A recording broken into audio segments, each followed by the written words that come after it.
আসসালামু আলাইকুম। আজকে আমি নবম দশম শ্রেণীর সাধারণ গণিত বইয়ের অনুশীলনী ৩.৩ এর উৎপাদকীয় বিশ্লেষণ করে সেই অঙ্কগুলো আমি করে দেব। তো শুরু করা যাক। শুরু করার আগে আমার এই ইউটিউব চ্যানেলটিকে সাবস্ক্রাইব করবে। তো শুরু করা যাক। বলা আছে যে ax² plus a² plus 1 into x plus a.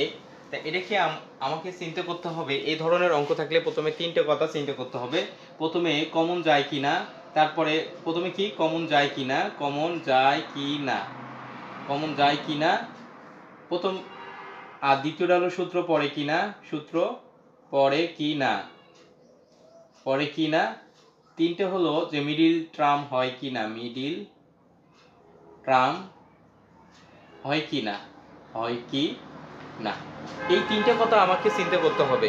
তা দেখো এ x² প্লাস এই যে বাইরের এক্সটা দিয়ে ভিতরের ব্র্যাকেটের ভিতরে যে চলকগুলো আছে তার সাথে গুণ দিতে হবে। এক্স দিয়ে এক গুণ দিলে হচ্ছে a² x প্লাস এক্স অক্ষে কি হবে, এক্স অক্ষে এক্স প্লাস এ।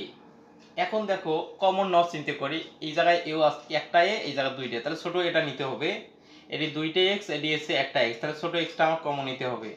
এখন এ তো আমি কমন নিছি, দুইটা এক্সের থেকে একটা এক্স বাদ দিলে থাকতেছে আমার একটা এক্স প্লাস এক্স, তো আমি কমন নিছি, দুইটা এর থেকে একটা এ বাদ দিলে থাকতেছে একটা এ প্লাস এর সহগ আছে 1, এর সহগ একটা আছে, এরকম একটা 1 আছে সহগ। তা 1 তো লিখতে হয় না, তাই এখন আমাকে নিতে হবে এখান থেকে 1 সহগটা কমন নিলাম, থাকতেছে আমার কি এক্স প্লাসে প্লাসে প্লাস এ দিয়ে যদি এক ভাগ দেয় তাহলে এ কে এ।